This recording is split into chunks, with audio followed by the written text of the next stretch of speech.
noite, está começando agora mais um Conversa Paralela, o seu podcast semanal e favorito da Brasil Paralelo. Boa noite, Lara Brenner. Boa noite, meu querido. Tô curiosa pra saber o que são esses peixinhos do The Chosen aí nessa camiseta. Do The Chosen é porque era o mais próximo que eu tinha de Marta. Eu já vim de azul aqui. Eu tô vendo. Nossos convidados são dois surfistas incríveis.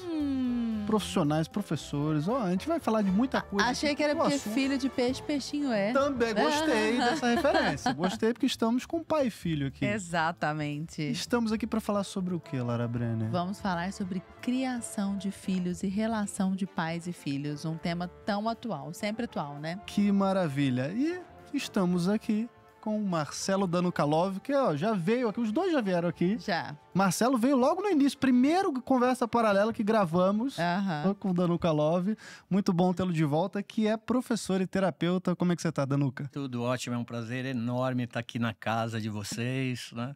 Tava lembrando do primeiro episódio, né, que não era Conversa Paralela. Isso aí era Bodegagem. Bodegagem. Ainda bem que não ficou esse nome. Podcast já se chamou Bodegagem. Você sabia disso? Nem lembra disso aí, que eu tinha um robô, né, lá naquele Era. E ele chamou Bodegagem por 2 episódios, eu acho. E foi com o queridíssimo Silvio Medeiros, né? Foi uma baita conversa. Foi muito bacana, muito demais. bacana. 3 anos atrás, olha só.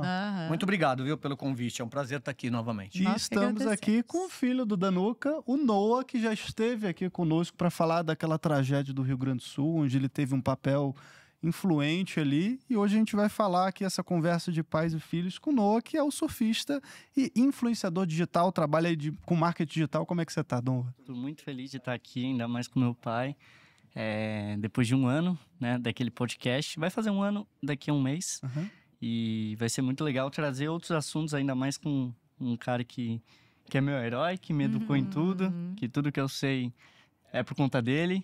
E vai ser legal a gente dividir um pouco, tanto da nossa história, quanto do nosso conhecimento. Vai ser legal. Não, é Danuka, né? Vou chamar de Danuka e Noah para ficar mais fácil aqui. Tá bom. Danuka logo.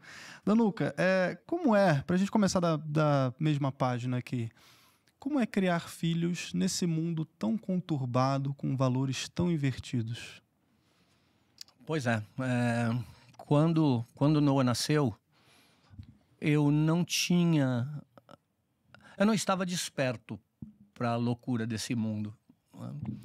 E eu sempre falo que eu cometi erros na educação do Noah. Hoje eu trabalho com psicoterapia, eu atendo famílias, ajudo as famílias nas suas dores diariamente, que são inúmeras, que a gente vai trabalhar aqui. Mas quando eu olho para a criação que eu concedi para o Noah, eu vejo que eu cometi inúmeras falhas, que hoje eu não cometeria. Mas teve algo que eu acho que foi absolutamente importante na criação do Noah e que apaziguou muito os possíveis danos que poderiam ter sido gerados pelo meu descuido. Eu fui um pai presente, muito presente. Eu fiz questão de estar presente a maior quantidade de tempo possível com ele. E eu atendo muitas famílias cujos pais acreditam que fazem um bom trabalho por serem provedores, são trabalhadores, são pais abnegados. Mas eu lembro de uma família, e especificamente uma menina de 15 anos, uma gracinha, que ela falou assim: eu não conheço meu pai. Eu não conheço meu pai. Quando eu acordo, ele já não está em casa, ele chega às 21 horas, eu já estou indo dormir. E assim, a gente fica junto 1 hora por semana. Nossa. 1 hora por semana. E assim, a quantidade de horas que eu fiquei com o Noah foram incríveis, né? Eu ia dar aula na universidade com ele no colo. A gente teve uma relação muito próxima. Eu acho que isso apaziguou bastante, né? Os erros que eu cometi com relação a tudo aquilo que hoje eu sei e que, infelizmente, lá atrás não pude fazer uso. Se eu for pai hoje, novamente, eu acho que eu vou cometer bem menos erros. Você cria memória afetiva? Bem menos erros. Né? Ô, Noah, e da sua perspectiva, você acha, 2 perguntas, que isso realmente fez muita diferença e como que fez, assim, na prática, quando você se lembra, né, da sua criação, essa presença do Danuka te marcou como? E o que você acha de hoje tantos jovens serem criados na ausência dos pais. Às vezes pais com boa vontade e tudo mais, assim, não é nem só pais negligentes e de má vontade, mas às vezes porque estão querendo simplesmente ser provedores e dão preferência a isso em detrimento de ficar com os filhos, né? Mas em primeiro lugar, como é que foi essa presença para você? Para mim, foi do jeito que tinha que ser. As memórias nunca vão ser apagadas. Desde pequeno, a coisa que mais nos uniu, com certeza, foi o surf. A gente ia surfar junto, na mesma prancha. Ele me ensinou a surfar, ele me colocou na minha paixão dominante, que é onde eu coloco toda a minha raiva, é onde que eu solto todos os problemas. É algo que muitos adolescentes hoje deviam ter, que é uma paixão dominante, que é algo que te coloca num lugar que você fique tranquilo, assim, espiritualmente, né? E gaste energia. Exatamente, ali, né? Exatamente. E para mim foi a melhor infância possível. Eu tenho lembranças, memórias que eu nunca vou esquecer. Para mim, a minha criação foi muito boa. Por mais que ele fale que tenha erros, lógico, eu não vou conseguir lembrar de tudo. Mas eu acho que ele fez tudo certo. E qual seria a segunda pergunta? Como que você vê... porque você teve, né? E como que você vê tantos jovens hoje com essa ausência? E aí é aquela coisa, se não tá ali o pai, tem alguém influenciando. Então, a gente estava até conversando no caminho para cá, de Santos, como a presença de um pai é importante, porque eu cresci com muitos amigos, ainda mais no surf, e tinha muita gente com muito talento, tinha muita gente inteligente, tinha muita gente com futuro, tanto no esporte quanto através do esporte mesmo, sendo treinador, sendo técnico de surf, estando mais relacionado ao esporte. Pessoas com potencial enorme e que não foram para frente por falta de um pilar, que seria o pai, que seria a mãe. E um referencial, né? Exatamente, alguém para estar ali do lado, guiando, falando, isso tá certo, isso tá errado, tô contigo. E quando não se tem isso, alguém toma o lugar. E alguém pode ser qualquer pessoa que possa levar para um lado totalmente oposto que um pai levaria, que uma mãe levaria, que alguém que realmente se importaria gostaria de levar. Então, a gente viu isso, eu vi isso acontecendo com os amigos meus, até me entristece que foram para caminhos errados, que não conseguiram estar com um pilar, que seria o pai, que seria a mãe. Que caminhos, por exemplo? Só pra gente... Caminho do crime, caminho das drogas, amigos meus que não tiveram um pilar como um pai, uma mãe e acabaram indo por um caminho errado e ficaram nessa, infelizmente. Isso parece ser cada vez mais comum, né? O Noah falou de um termo que é muito utilizado na filosofia clínica integral, paixão dominante. Uma paixão dominante é algo que você recorrentemente fala, que você percebe que é importante para você, que toma conta de você. E uma paixão dominante pode ser boa, pode ser ruim. Mas é incrível como que quando o pai se esforça para conceder para um filho uma paixão dominante, no caso do Noah foi o surf, mas podia ser o xadrez, podia ser o jiu-jitsu, podia ser o judô, como isso diminui uma quantidade enorme de problemas lá na frente, né? Porque assim, o Noah acabou se apaixonando pelo surf, se apaixonando pelo oceano. Então ele dormia muito cedo, nunca foi de festinha, da farra. Ele queria acordar cedinho para pegar onda, né? Então, assim, isso é absolutamente maravilhoso. E a gente vê que muitas vezes os pais descuidam disso, né? Não proporcionam para o filho a possibilidade de experienciar uma série de experimentos, até que você pode ter a chance de falar, caramba, mas não é que eu gosto disso? Não é que é uma coisa boa? O professor Olavo de Carvalho, ele falava que toda boa educação deveria girar em torno de uma paixão. Então, se o menino gosta de surf, você pode educá-lo a partir do surf. É interessante, eu lembro de um trabalho de física que o Noah fez na escola, falando sobre a física das ondas. né? Porque as ondas do mar, elas seguem exatamente os mesmos parâmetros matemáticos e físicos do que ondas de rádio, né? Ondas eletromagnéticas. E a partir daí é muito bacana, né? Quando o Noah viaja, ele, por exemplo, vai para o Havaí, ele quer entender a história do Havaí, ele quer entender a anexação das Ilhas Havaianas por parte dos Estados Unidos, mas tudo gira em torno de um amor, tudo gira em torno de uma paixão, né? E é muito triste, porque eu atendo muitos adultos que chegam com 40 anos, 50 anos, falando: Danuca, eu não me encontrei. Eu não gosto de nada, assim, eu não gosto da minha profissão, eu não tenho um hobby, a vida fica sem sal, a vida fica sem gosto, né? Eu agradeço a Deus todos os dias, porque eu sou uma pessoa que tem muitas paixões, né?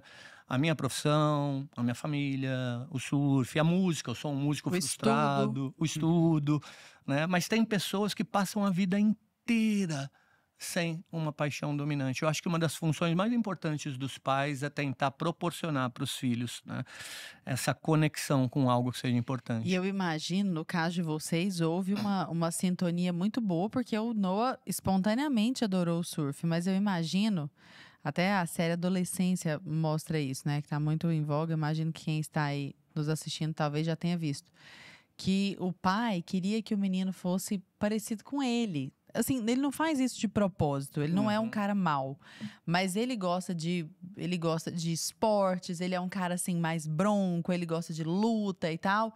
E o menino é um pouco mais sensível, ele não gosta de esporte nenhum, mas ele gostava de desenhar, ele gostava de artes. É mais artista. E o pai assim se frustra com aquilo e não estimula aquela parte artística do menino, aquela alma artística do menino. E o menino fica sem uma paixão dominante, evidentemente. Ele se entrega às telas ali, aquele jogo muito louco, que eu até quero falar sobre isso com vocês, que é esse jogo da internet hoje dos adolescentes, que eu acho que cria um abismo monstruoso entre as gerações. Assim, os pais olham, mesmo aqueles que tentam acompanhar o que os filhos fazem nas redes sociais, eles não entendem. E com a própria realidade, né, Lara? Porque o que acontece online é surreal. Não é o que está pautado aqui na realidade. Então você acha que às vezes aconteceu um negócio online e você pode fazer na vida real que não vai dar nada. Exatamente. Você tem um botão de restart, assim. Exatamente. Não, e às vezes assim, uma figurinha. Ah, não, colocou uma dinamite aqui. Ah, é porque tá me chamando de incel. Sabe assim, aí todo mundo curtiu. Ah, não, então se tantas pessoas curtiram é porque elas concordam que eu sou incel. É mais ou menos isso que acontece ali na série, sabe? E ele acaba perdendo o filho, né? Acaba perdendo o filho para uma tragédia. Enfim, também não vou dar aqui pistas de como que é a série. Mas o que eu quero dizer é, e para aqueles pais que percebem, Noah, tô falando porque você deve ter convivido com jovens que passaram por isso, que a paixão dominante do filho não é algo que seja uma paixão dominante para eles, entendeu? Como lidar com isso? Tem que engolir ali e ser humilde? Como é que é? Quando eu era pequeno, eu competia muito no surf. Comecei a competir nos 10 anos. E era muito louco, porque a gente via de tudo, né? Tinha várias categorias no surf. Categoria petit, que era até 10 anos. Iniciante até 12. Mirim até 16. E assim sucessivamente. E a gente via, nesses campeonatos, que parecia que às vezes o campeonato não era em relação ao filho, mas era em relação ao pai. A gente via a frustração do pai. Vou dar um exemplo. O pai queria ter sido surfista profissional e agora quer colocar toda a pressão no filho. Obriga o filho a surfar. Colocando um campeonato municipal como uma final da Copa do Mundo, gritando, maltratando o filho. E é algo meio tenebroso. Meu pai vai até conseguir explicar melhor, porque isso gera uma pressão no filho, no competidor, que ele sai dali traumatizado, não quer pegar na prancha, não quer competir, não quer mais se colocar à prova, porque aquilo não é uma diversão para ele, é meio que um trabalho forçado para sustentar um sonho que nem é dele, é do pai. Então, isso acontece muito hoje em dia, tanto no surf quanto em outros esportes, mas esse lance que você falou de a criança descobrir a paixão dominante, super importante. A gente ia empinar pipa, pescar, remar, jogar bola. Enfim, nessa eu escolhi o surf. E nessa que eu escolhi o surf, eu levei o surf para minha vida. Tanto que eu usei o surf, as minhas remadas, para passar uma mensagem que eu gostaria nas redes sociais. Eu juntei o que eu gostaria de passar, que seria mais ou menos uma filosofia com autoconhecimento, em cima de uma prancha no meio do mar, juntando minha paixão dominante e tendo em vista que aquilo eu gostava de fazer. Era algo simples para mim. Terapêutico. Né? Exatamente, juntar a paixão dominante com aquilo que você quer passar. Então, isso deu certo nas redes sociais e isso deu certo para mim. Como que eu conseguisse me expressar ainda melhor por meio de uma paixão que eu escolhi, que ele não me pressionou a... Quero dizer que eu Você vai ser acompanho surfista. e é excelente. Você nunca foi é. obrigado, por exemplo? Não. E é muito comum pais absolutamente frustrados no meio do esporte, não só no surf. Tem na natação, tem no futebol. O pai que foi um atleta frustrado, ele deposita em cima do filho todas as expectativas, né? E tem uma outra coisa também que é equivocado. O filho fala, pai, eu quero fazer judô. Aí o pai matricula o filho no judô. E depois de 2 meses, o filho vê que não é bem aquilo que ele queria. E o pai fala, não, você quis, agora você vai até o fim. O cérebro de uma criança é um local tão absolutamente dinâmico. E a coisa mais preciosa que um pai pode fazer para um filho é bota no judô 2 meses, tira, bota na capoeira, tira, bota no surf, tira. Vai chegar uma hora que ele vai falar, uau, esse aqui é o meu lugar. Eu gostei disso, né? E você vai passando por todas as áreas do cérebro, né? Que estão ávidas por produzir conexões. Experiências. Experiências. E isso foi uma coisa que eu sempre fiquei muito atento, né? Porque será que eu estou me auto-sabotando? Será que eu estou forçando a barra com o Noah, né? Eu tive certeza que não... Lá pelos 7 aninhos, que ele deu uma desencanada do surf. Foi a época que o Neymar estava jogando no Santos. E ele se encantou com o futebol. E a gente acabou indo na Vila Belmiro. Várias vezes ele deixou o surf um pouquinho de lado, mas depois ele voltou. Falei, bom, a escolha é dele, né? Mas é sempre uma dúvida, né? Será que eu estou, de alguma maneira, colocando em cima do meu filho uma certa frustração? Porque eu lembro do meu pai, por exemplo, né? Meu pai foi uma pessoa muito importante para mim, foi uma referência, mas ele foi uma visita. Eu sou filho de pais separados. E o surf, para mim, foi algo extremamente importante. Mas meu pai nunca me viu surfar.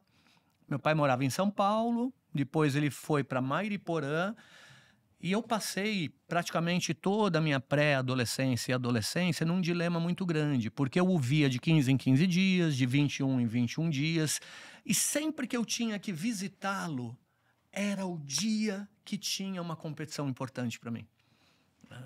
E eu não conseguia falar para ele. Falar, pai, eu não vou te ver porque eu tenho uma competição aqui. Então, para mim, foi um dilema muito grande, né? E é triste, né? Porque, assim, caramba, ele nunca me viu fazer a coisa que mais me fazia feliz. Mas talvez se você falasse pra ele, ele não iria com você? Mas eu não tinha maturidade, né? Eu era um menino, né? Eu não sabia. Eu via que ele sofria pela distância que ele tinha de nós, né? Fora a época, né? Fora a época. O preconceito. O preconceito, né? Hoje o surf é um esporte super bacana, né? Mas antigamente era um esporte que, assim... 99% fumavam maconha, né? Sim. A gente vai entrar nesse assunto das drogas, mas eu queria aproveitar ainda sobre o surf, Danuca. Como equilibrar, então? Porque existe uma linha tênue a partir do momento que, claro, você não forçou o Noah a seguir nesse esporte, que é também a sua paixão, mas a partir do momento que ele decidiu, ele falou, cara, eu gosto disso aqui. O surf, muita gente acha que é só paz e amor e, vamos surfar e, pegar umas ondinhas aqui. Mas, cara, ele tem que acordar às 6 da manhã e botar um macacão lá e tá na água gelada surfando o dia inteiro para conseguir alguma coisa, se ele quer seguir esse caminho. Como conciliar essa linha tênue entre, cara, não vou forçar também muito a barra, ou tipo, você não escolheu isso aqui? Então, cara, eu vou ser teu tutor aqui, teu treinador, não, tu vai acordar, vambora, vamos pro meio da água que amanhã tem competição, sei lá. Olha, é interessante, eu nunca tive esse problema com o Noah, porque a paixão realmente era tão grande que ele acordava, ele ia com frio, com tempo ruim, inclusive eu e a Natália, né? Muitas vezes trabalhávamos de segunda a sexta, sábado e domingo a gente tinha que ir para campeonato, para Mongaguá, aquele frio, aquela chuva, ficar na praia o dia inteiro com ele. E ele curtia pra caramba. A gente que falava, o que a gente tá fazendo aqui? Agora, uma coisa que o Noah vai falar... Se fosse xadrez, ia ser mais tranquilo. Oi? Se fosse um xadrezinho, ia ser mais tranquilo. Exatamente, um futsal no clube, tênis, ambiente fechado, né? Apresentou o esporte errado, tá vendo? Com certeza. Agora, você falou uma coisa bacana, né? As pessoas têm uma imagem do surf, de paz e amor, mas o surf é um esporte relativamente hostil. E por uma questão, né, que as pessoas não levam em consideração. Os bens no surf são muito escassos. As ondas são escassas. Existe uma diferença entre surfistas e skatistas. Os skatistas, eles são muito mais amigos uns dos outros, eles torcem um pelo outro, mas a pista tá ali, sempre. As ondas não, elas são raras, né? Então tem briga o tempo inteiro.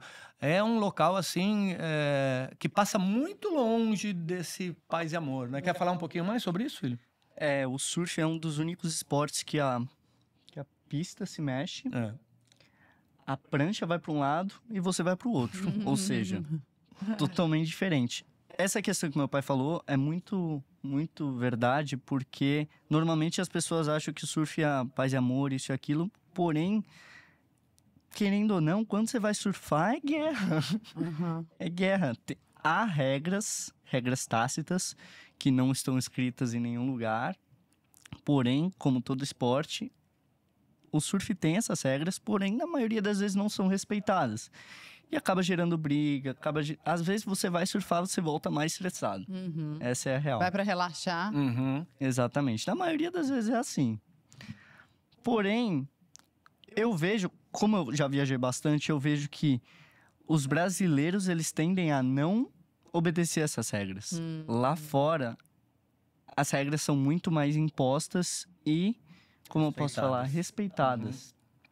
Talvez o modo do brasileiro ser, enfim. Que coisa ruim, né?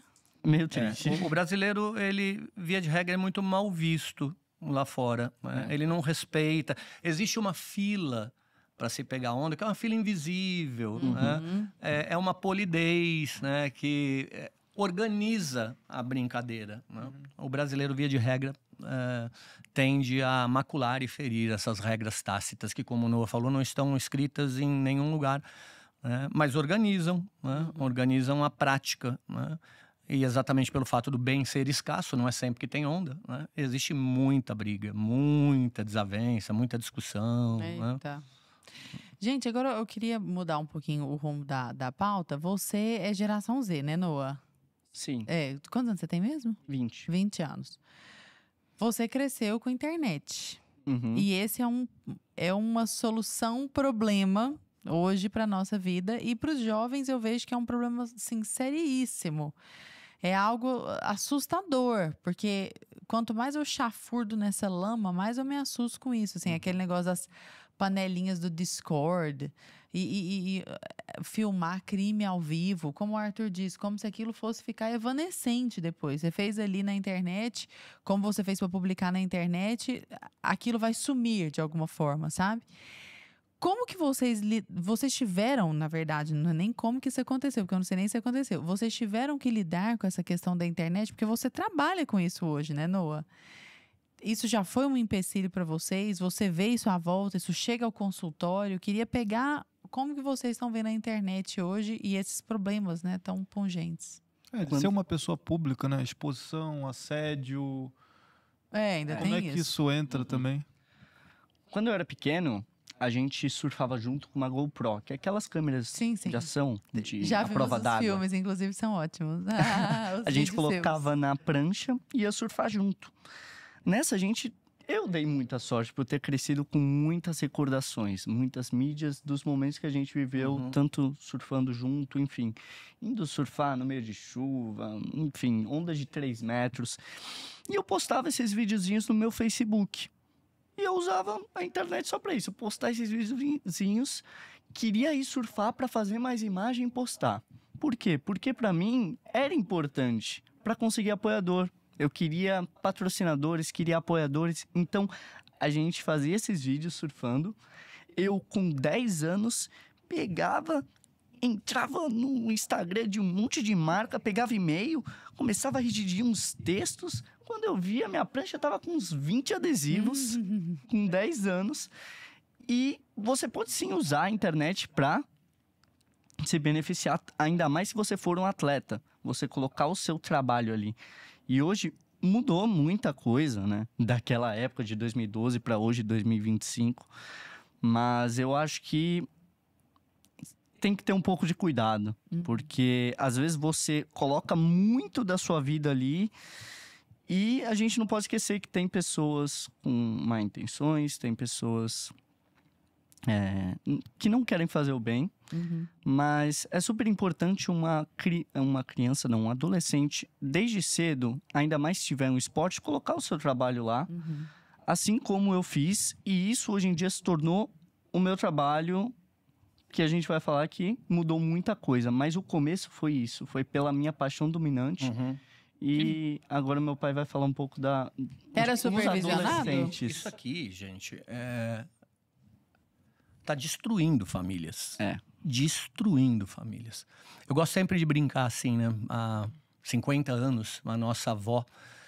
Vamos imaginar, a gente volta no tempo, né? Nossa avó tá na cadeira de balanço, a gente passa ali e fala, onde é que tá sua filha? Ela fala, minha filha tá com um estranho aqui no quarto, conversando. Nossa, coisa louca. Nossas avós nunca deixavam as filhas conversar com estranhos. Os pais, eles outorgaram isso aqui livremente para os filhos. E eles estão no quarto conversando com estranhos. E eles estão sendo forjados. O imaginário deles está sendo construído com base nos influenciadores que eles têm acesso. Isso não passa incólume na vida. É desesperador você ver o que está acontecendo. Eu estou atendendo um caso de uma menina de 14 anos, 14 aninhos de idade, e que a mãe fala, da noite para o dia, ela mudou, ela passou a nos odiar. E ela falou que se descobriu lésbica, está apaixonada por uma menina e quer viver esse grande amor. E a menina com 14 anos, ela fala abertamente, eu quero viver com a minha mulher. Eu quero viver com a minha mulher. O problema não é nem esse de viver com uma mulher. O problema é uma menina de 14 anos falando dessa maneira. E a mãe tinha outorgado para a filha livre acesso a tablets, a celulares. E daí, quando ela foi ver as conversas, ela ficou completamente assustada, completamente horrorizada. Então, existe hoje nessa cultura woke, é uma cultura muito perigosa, porque ela é violenta. Ela é violenta. Desequilíbrio identitário, né? Gera um desequilíbrio identitário enorme, né? Num momento em que a sexualidade ainda não está nem manifesta. O problema não é a homossexualidade, o problema é a sexualização precoce da juventude. Você tem crianças de 7 anos, de 8 anos, sensualizando no TikTok com o apoio das mães. Foi completamente diferente o acesso ao Noah, do Noah ao celular, né? Ele, como era uma criança patrocinada, ele queria fazer a divulgação das empresas. E ele conseguia empresas para patrociná-lo, né, com 9 aninhos de idade. Ele fechou um contrato com a Decathlon. Ele falou, pai, eu entrei em contato com a Decathlon e agora o diretor quer falar com você. Então ele entrava em contato pelo Facebook. Oi, meu nome é Noah. Você tem uma reunião amanhã, meio-dia. Agora, podia ter dado errado. Sim. Podia ter dado errado. Eu fui muito imprudente. Mas, como o Noah já falou... Mas foi muito presente também.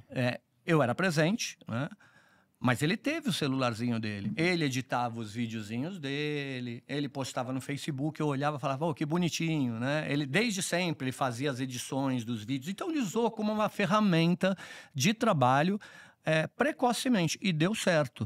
Mas podia ter dado muito errado. Podia ter dado muito errado. Eu lembro que quando o Noah era pequenininho, eu tinha 2 casas, né? Eu tinha uma casa aqui na Vila Madalena, que era uma empresa. Eu ficava meio período aqui em São Paulo, meia semana e meia semana lá embaixo. E a gente tinha um apartamento muito pequenininho em frente à praia. E o Noah costumava falar, né? Pai, nossa casa é bem pequenininha, né? Mas a piscina é enorme.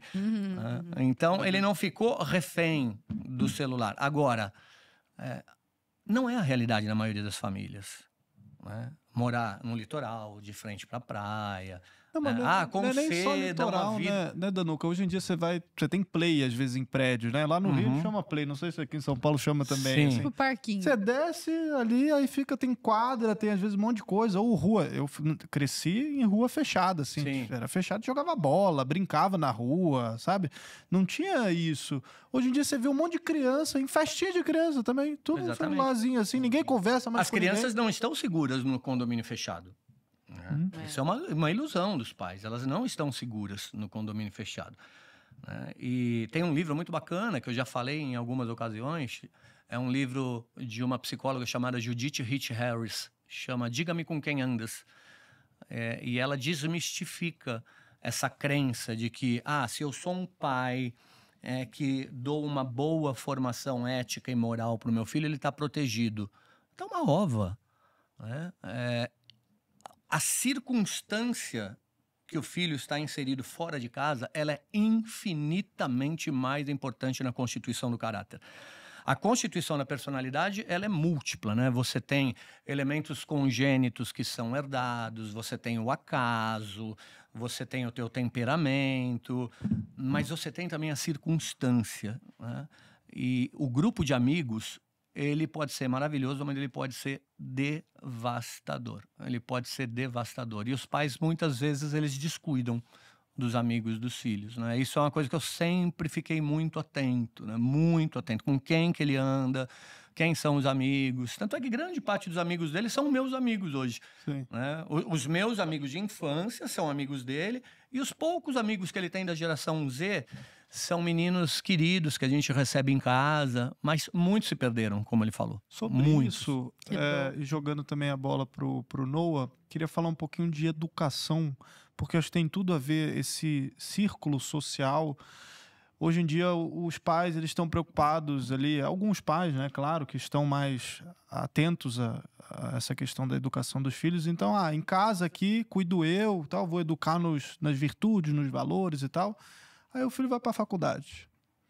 Aí na faculdade é cultura woke, é cabelo roxo, e é feminismo, e não binário, e é tudo isso. E aí, daqui a pouco, o seu filho, que começou no primeiro período, já no 8º período ele é outra pessoa. Como é que você sentiu isso? Como é que foi a tua relação com vida de estudos? Eu sei, claro, você viajou pra caramba, a gente vai falar um pouco também dessas viagens e tal, mas como é que você se sentiu nesse mundo acadêmico, esses grupos sociais? E depois eu queria uma palavrinha tua sobre isso. O Noah, você não optou por não ir para a faculdade, né, Noah? Eu optei por não ir para a faculdade agora, nada impede daqui uns anos no futuro, mas eu tive relação com poucas pessoas assim que fizeram faculdade e tiveram uma grande mudança, mas mesmo na escola eu consegui ver um pouco da mudança. Eu tinha alguns professores de filosofia que colocava filme de uma parte, de um lado, e não colocava de outro. Bem tendenciosos. E eu observava desde o início ali no ensino médio a mudança de algumas pessoas de opinião por não ter uma chance de entender o outro lado. Ainda na escola. Isso na faculdade se potencializa. Potencializa 10 vezes. Ele fala direto para mim dos casos que vê de filhos de amigos, de como mudam, e mesmo hoje, eu indo para a faculdade, ele ainda ficaria com medo. Eu acho que o Noah não está pronto. Né? Eu acho que ele não está pronto. E para mim é muito dolorido isso, né? Porque eu ministrei aulas em vários lugares, em universidade, por 38 anos. Eu tenho 2 faculdades, 3 pós-graduações, mestrado, doutorado. E é com muita dor no coração que eu falo que hoje o pior lugar que você pode enviar um filho é escola e universidade, com raríssimas e honrosas exceções. Eu tive, nesses 38 anos, o desprazer de ver o desmantelamento total da educação no Brasil. É assustador. Outro dia eu postei no meu Instagram uma comparação do hábito de leitura dos indivíduos da década de 70 para os indivíduos de hoje. E assim, eu participei de inúmeras salas de professores. Acho que eu vi esse vídeo, né? Quantos livros você lê no salas mês? de professores. Eu afirmo categoricamente, 99% dos professores não leem. Não leem. Muito pelo contrário, me chacoteavam quando me viam com livros. Né? Sala de professor hoje, infelizmente, é o local propício para os professores chacotearem dos alunos, né? Falarem absolutamente de tudo, menos daquilo que interessa, menos daquilo que é importante. Então, eu sempre falei para o Noah, falei, filho, imagine o que aconteceria se você se disponibilizasse a maratonar todo o conteúdo da Brasil Paralelo por 3 anos, por 4 anos. Ou fazer o COF, ou fazer o meu próprio curso, meu curso de formação que ele está fazendo. Né? Isso vai dar solidez moral, isso vai dar solidez ética, conhecimento, né? Para ele fazer o contraponto com os professores.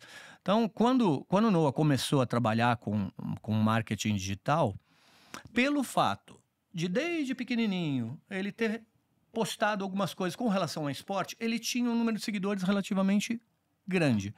Aí ele começou a estudar marketing digital, virou afiliado, né? E começou a ganhar dinheiro muito rápido com isso. Que ele vai falar um pouquinho do trabalho dele, né? Muito rápido. Nos primeiros 3 meses, o Noah começou a ganhar mais do que eu ganhava com 40 anos de idade. Caramba! E daí, assim, como é que eu vou chegar pro cara e falar, você precisa fazer uma faculdade? Se ele está bebendo em fontes como o BP, como o curso online de filosofia do professor Olavo de Carvalho, se ele tem um referencial intelectual bom em casa... Se ele é um ótimo leitor, né? Não é o leitor que eu gostaria que fosse, mas é muito acima da média. Com certeza. Muito acima da média. É o que eu sempre falo pro Noah, né? Falo, Noah, 2 livros por ano. você é muito acima da média da tua geração, mas muito abaixo do que você pode ser. Eu pego pesado com ele o tempo inteiro, né? Tem treta em casa, né? O pessoal fala, puxa deve ser vida, 1000 maravilhas. Essa coisa de família perfeita não existe, né? O Danuca, orientador filosófico, familiar. Tem altas tretas em casa. Altas tretas. Educar é sempre um enorme desafio. E é porque vocês não jogam poeira para baixo do tapete. Não. Então elas estão sempre sendo resolvidas, né?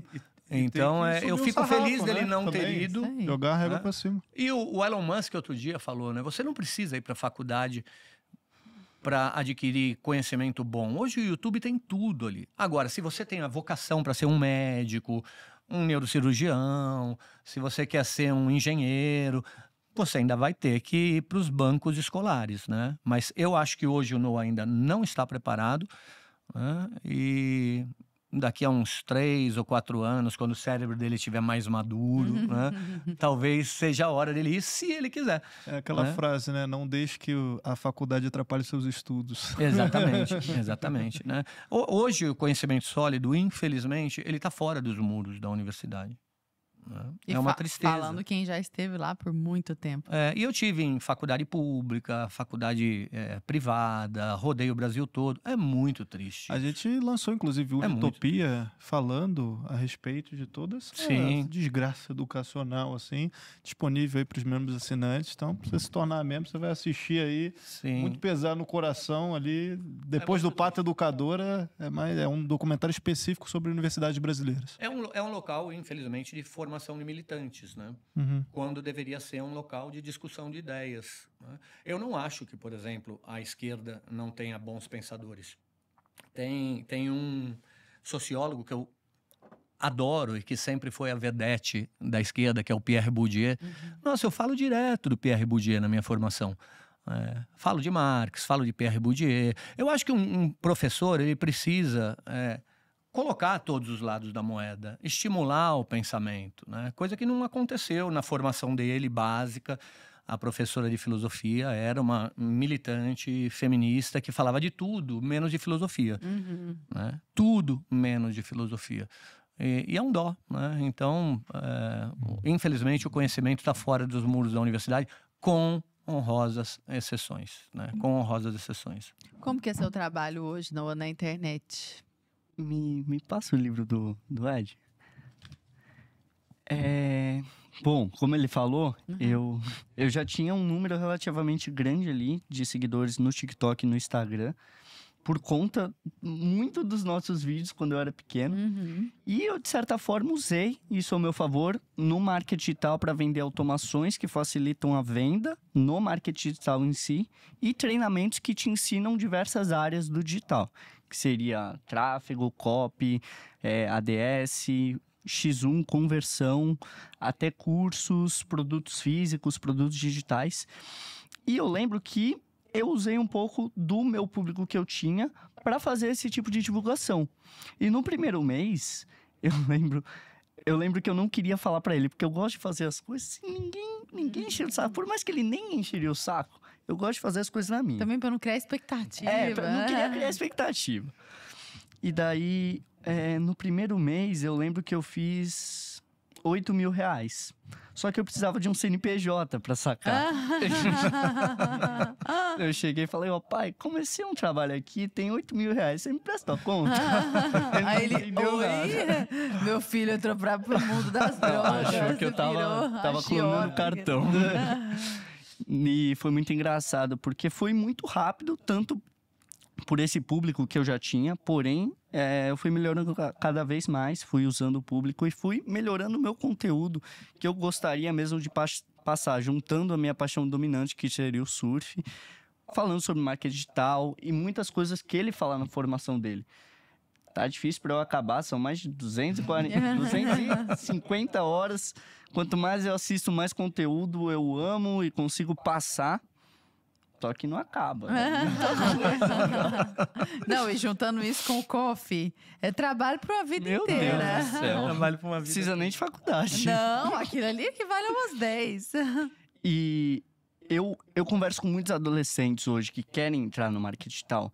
E é muito bonito porque eu converso com eles diariamente e no meio da conversa eles falam, cara, eu quero aprender marketing digital para ajudar minha família, para retribuir o que eles fizeram por mim. E eu vejo que, cara, eu já fui pro Havaí, que é um lugar que eu amei estar. E a cultura do Havaí é muito linda. Tem uma praia lá chamada Praia de Waimeia. E o Ed Aikau, ele era um guarda-vidas lá de Waimeia. Vou mostrar o livro aqui? Pode mostrar. Aqui pra câmera. Ele era um guarda-vidas de Waimeia. Waimeia quebra umas ondas enormes lá no Havaí. E ele era muito respeitado. Ele surfava essas ondas enormes. E eles estavam fazendo uma travessia de canoa do Havaí ao Tahiti. Do Havaí ao Tahiti. De canoa com um grupo. Porém, eles pegaram uma tempestade no meio do caminho. A canoa virou. E o Ed, ele saiu nadando para buscar ajuda. A ajuda veio e nunca mais encontraram o corpo do Ed. 1976, isso. Caramba! Hoje o Ed... Mas ele achou ajuda? Conseguiu achar ajuda. E como que o corpo se perdeu? Que loucura! Nunca mais acharam o corpo dele. E hoje, nessa praia de Waimeia, tem um campeonato especial do surf que chama Ed Wood Go. É o campeonato com as maiores ondas do mundo. Ondas de 20, 30 metros. Que significa o quê? Significa força e coragem. O Ed iria competir esse campeonato. Ele iria entrar nesse mar, por mais que tivesse 30 metros de onda, ele iria. E quem ganha esse campeonato, as pessoas falam, foi o Luke, né, que ganhou um outro guarda-vidas. O Luke foi. Ou seja, na cultura havaiana, o Ed, ele é um herói. Ele significa coragem, ele significa força. Força para proteger o seu povo. E eu sinto que o Brasil não tem isso. O Brasil não tem heróis, não tem gente que... Cara, olha isso. Quem as pessoas vão olhar hoje nas mídias? A Anitta?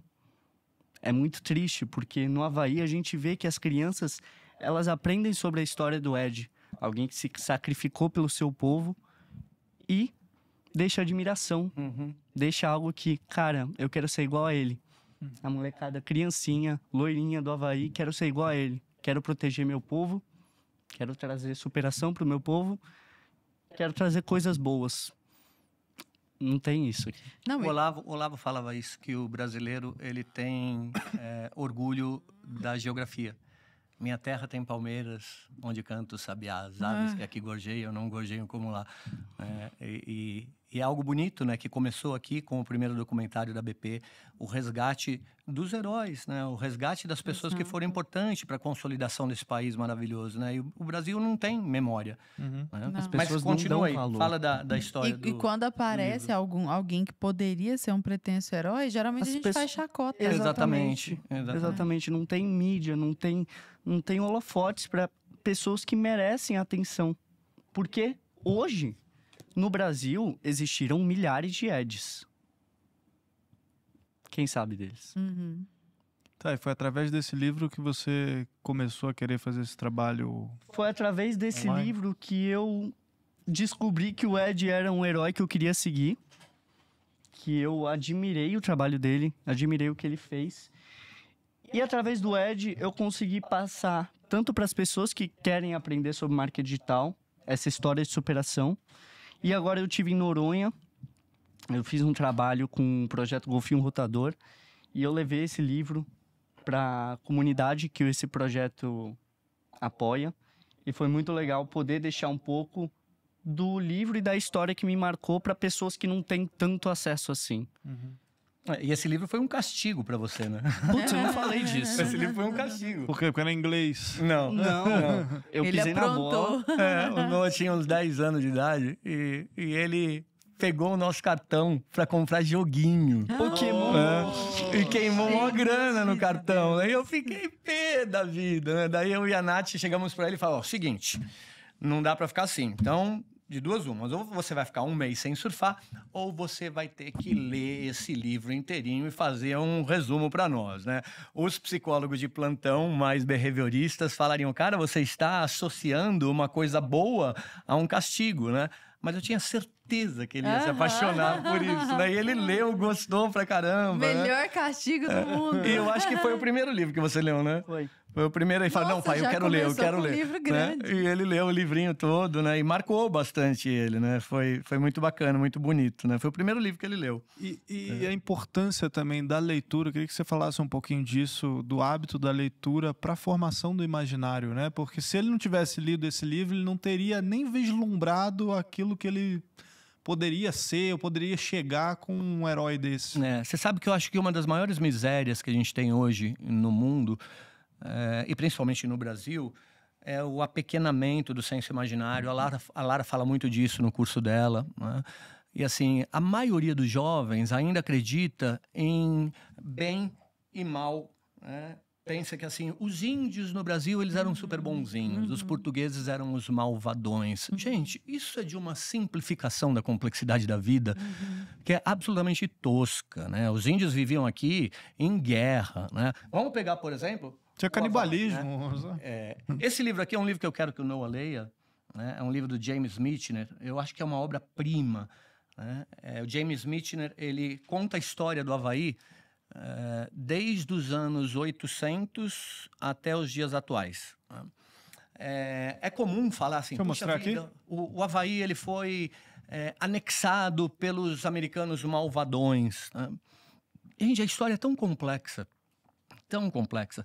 Primeiro que o povo havaiano, ele chegou do Tahiti, muito provavelmente fugido do Tahiti, porque o povo polinésio era um povo muito voltado para a natureza, mas assim, pautado em sacrifícios, né? Sacrifícios humanos. Né? Muitas pessoas chegam e falam, olha, os europeus, né? O capitão James Cook chegou no Havaí e disseminou uma série de doenças, né? E expropriou os havaianos das suas terras. Aí você vai ler os diários do James Cook, que a gente tem, né? E no diário dele está explicitado assim, a preocupação que ele tinha com a contaminação dos nativos por doenças venéreas dos seus marinheiros. Então ele proibia os marinheiros de ter relação sexual com as havaianas. Mas os havaianos eram um povo muito, muito promíscuo em termos sexuais. E as havaianas se entregavam para os europeus. né? Casavam com os europeus, né? Então é de uma complexidade tão grande, né? A relação entre colonizadores e colonizados, né? E você pega um pequeno romance como esse e a tua imaginação faz assim, ó, nossa, a vida é muito mais complexa, né? A gente tinha missionários muito bons e missionários que não valiam nada. A gente tinha polinésios com um coração benevolente e polinésios que venderam suas terras por qualquer preço, né? A gente tinha japoneses que foram pro Havaí ajudar a colonizar e levaram riqueza, e levaram uma cultura maravilhosa, né? E é bonito isso, né? A gente pode, por intermédio da leitura, expandir o nosso imaginário. Mas tem uma outra maneira também de expandir o imaginário, que é viagem. O Noah lê muito menos do que eu, muito menos. Mas a minha primeira viagem internacional para surfar foi com 30 anos. O Noah tem 20 anos e já fez 20 viagens internacionais. Nossa, tudo para surfar? Que tudo pra legal. surfar. Então você vai entrando em contato com culturas, você vai entrando em contato com outras dinâmicas. O tal do conhecimento por presença, né? Conhecimento por presença, que é o professor Olavo de Carvalho falava, né? O conhecimento por presença. Então, assim, hoje eu não pego tanto no pé do Noah para ler, porque, assim, isso é uma característica minha, né? E eu acho que, em muitas ocasiões, ele se sentiu pressionado por mim. Hoje eu já baixei a guarda e falei, caramba, a experiência que esse cara tem com 20 anos, eu não tinha com 20 anos, né? E exatamente pelo fato de não poder ter viajado, ter tido experiência com outras culturas, eu quis viajar aqui, né? E isso é muito bacana, né? Você consegue viajar por intermédio da tua mente, né? Pela tua imaginação. Mas tem muita questão da fase, eu acho, também, né, Danuca? Porque eu já tive uma fase que, cara, nunca lia nada. E aí, depois de entrar em contato com um certo meio cultural, estar rodeado de pessoas com cultura, com valores, e olhando, falei, cara, esse cara é inteligente. Eu quero ser como esse cara é um referencial aqui pra mim. O que ele faz? Pô, ele lê. Porque eu sempre assimilei muito por audiovisual, por exemplo. Só que, inclusive estudos, nem precisa de estudo para isso, que se você pegar direto no livro, na fonte, você retém muito mais, porque você tá ali, é o cara diretamente falando com você, né? Então você tá anotando, você tá voltando para ler aquele parágrafo uma segunda vez, do que você assistir só, sei lá, uma videoaula. Não que as pessoas não possam aprender por cursos e etc. Já aprendi muita coisa, assistindo podcast, etc. Mas, cara, não muda quando você pega no livro ali de fato e lê. E eu me lembrava de livros assim que, cara, eu já sabia de cabo a rabo a história ali. Então, por exemplo, sei lá, a gente volta e meia aqui, falava do, sei lá, George Orwell, 1984. Eu falei, pô, eu sei a história de cabo a rabo. Só que eu falei, cara, nunca peguei esse livro pra ler, cara. Eu tô falando aqui um negócio que eu não peguei pra ler. Exatamente. Então eu vou comprar e vou ler essa porra, entendeu? Vou pegar e vou ler esse negócio, porque... E aí você percebe tanto de coisa que tinha ali. Exatamente, cara. O Mel que fala bastante disso, né? Da formação do imaginário. Esse tempo atrás eu vi, eu sei que isso não é fonte de sabedoria, mas eu vi um reel. Muito bom. Depende de quem é o reel. Depende. Eu nem sei de quem que era. Na verdade, o Instagram me sugeriu, falando assim, como é a experiência de ver um filme. Aí é um cara descendo uma escada bem bonita, assim, com umas flores em volta, num tempo real. Como é ler um livro daquela história. Nossa, aí vem a câmera por baixo, pega o pé dele, pisando no próximo degrau, aí filma as flores, aí, cara, as microexpressões faciais e tudo. É tanta coisa que tem além ali. A leitura é muito vasta. Só que aí, o negócio do conhecimento por presença, a leitura também se baseia na vida. Então, se você já tem a experiência com a fonte primária, que é a própria vida, também é claro que isso é de grande valia. Agora, também só é de grande valia porque o imaginário do Noah foi bem formado para ele sorver bem as experiências. Porque senão ele poderia fazer um estrago com essas... Um menino viajando para 20 países diferentes para surfar. Ele poderia ter feito tudo errado nessas E na maioria das vezes sozinho, né? Pois é. Na maioria das vezes sozinho. Mas é uma outra coisa importante, assim, quem que faz parte da tua sinfonia de vozes, né? É algo que eu sempre falo pro Noah. Eu falo, filho, escolha muito bem quem vai formar a tua cabeça, né? Muito mais vale você se sentir o mais idiota numa mesa de gênios do que ser o mais inteligentinho numa mesa de bocós, né? olhar para as pessoas assim e falar, caramba, meu, como eu te invejo, cara, um dia eu quero ser que nem você, né? Uhum. Isso é muito importante, né? E eu acho que, de certa maneira, né, você tem bons amigos, né? Você tem boas referências, né? Isso eu acho que é algo imprescindível que os pais deveriam fazer para os filhos. Né? Exatamente. Em quais mesas que eles estão sentando, né? Com quem que eles estão sentando, quem faz parte da sinfonia de vozes, né? Tem um chavão na psicologia, né? Que nós somos a somatória das 5 pessoas mais próximas, né? Eu acredito que sim. Tem também aquela coisa, né, de que somos seres públicos e privados, né? Existe, claro, algumas características congênitas da gente, o nosso temperamento, mas existe a circunstância também. É o eu e a circunstância do Ortega, né? Eu sou eu e a minha circunstância. Eu não tenho a mínima dúvida. A circunstância ela é infinitamente mais importante do que a biologia. Caramba. Infinitamente mais importante. Nossa, mais importante do que a biologia, mais importante do que a criação dos pais. Eu não tenho dúvida disso. Eu vejo isso o tempo inteiro em clínica. Né? Falando em circunstância, eu queria entrar no problema das drogas. Eu acho que é um assunto que... Muito bom, muito bom. E também permeia muito esse meio do surf. Porque a galera já associa o surf com maconheiro. Maconha. Né? Lembra maconhinha. o João Frango lá, acho que é João Frango do...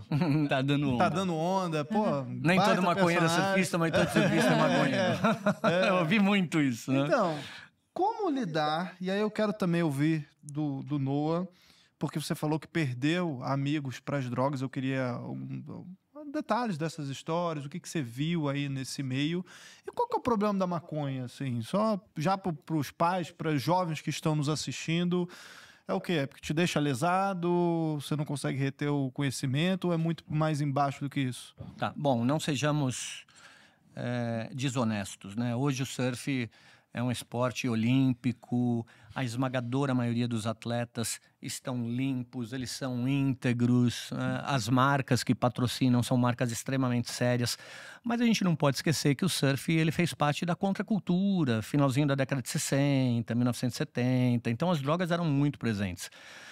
Eu perdi muitos amigos para droga, muitos, mas não só para maconha, né? Para drogas pesadas. A gente não pode esquecer que Santos, a cidade onde eu cresci, ela foi a capital mundial da AIDS. Nossa. Né? Que loucura. E a AIDS era pega, né, por sexo e uso de drogas injetáveis.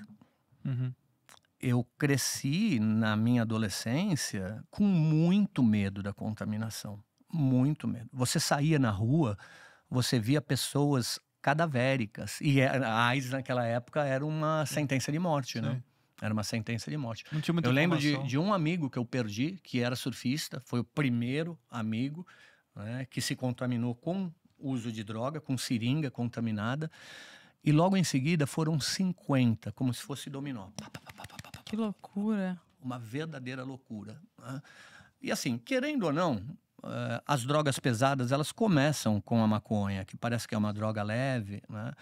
Mas acaba abrindo para outras experiências. Porque ninguém tem overdose de maconha. Não tem. Mas a maconha, ela gera uma síndrome amotivacional muito grande. E eu, sinceramente, não conheço, excetuando-se talvez músicos e artistas que podem até ter algum benefício com o processo criativo, com a maconha. A maioria ou a totalidade dos meus amigos que fizeram uso de maconha, para mim está claro que eles não atingiram a excelência humana. Não atingiram. Fica no meio do caminho. Né? A maconha gera uma síndrome amotivacional. Aquilo que você poderia atingir da tua arete, da tua virtude, vai ficando pelo meio do caminho. Né?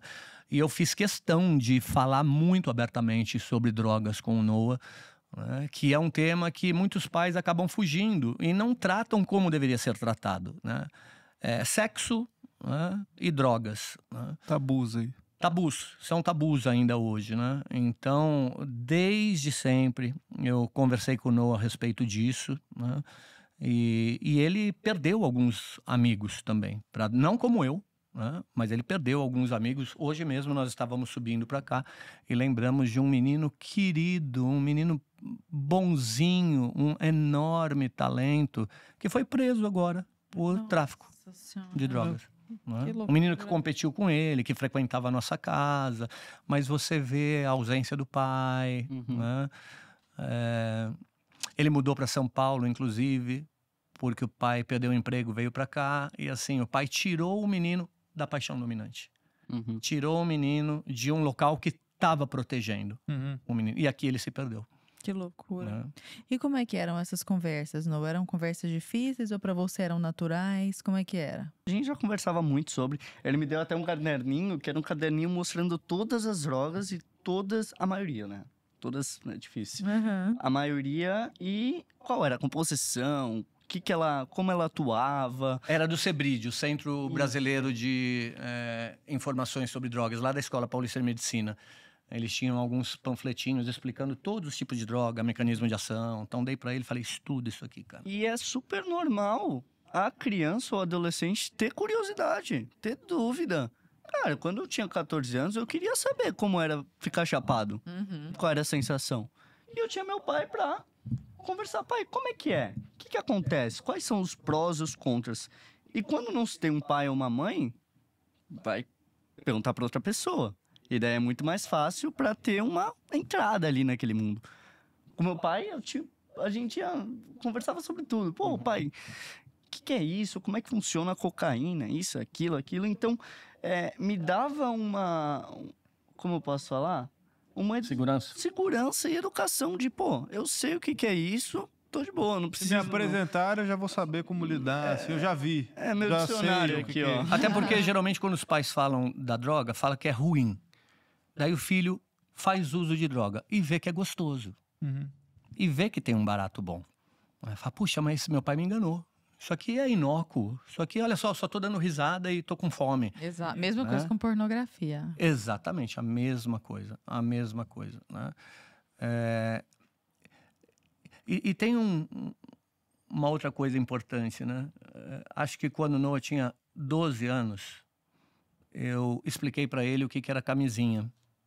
E no meu curso de formação, eu falo que os pais precisam explicar isso para os filhos. E eu tive um aluno no curso de formação que ficou completamente incomodado.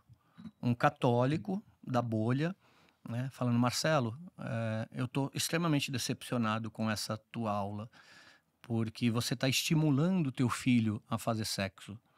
Eu falei, cara, você não está entendendo nada. O meu curso de formação é um curso de formação, entre outros, para terapeutas. Né? Não é um curso de formação para católicos. Eu não vendo o meu curso de formação para católicos. Até porque eu atendo espíritas, evangélicos, protestantes, católicos. E apesar de eu ser católico, eu estou inserido no mundo. Sim. Né?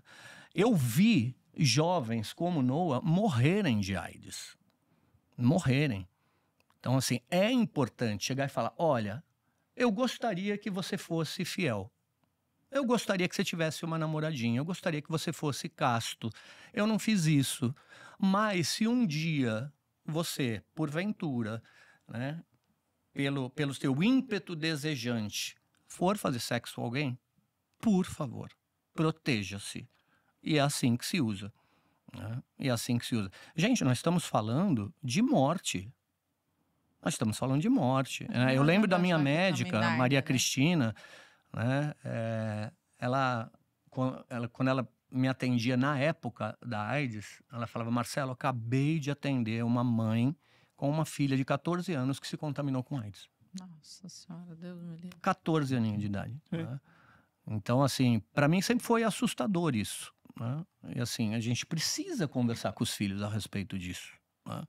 Sexo, preservativo, fidelidade, castidade. Eu já falei aqui, inclusive, eu acho que foi no primeiro episódio com o Silvio Medeiros. Meu pai, minha mãe, meu avô, né, nunca chegaram para mim quando eu era jovem e falaram, moleque, você sabe o que é fidelidade?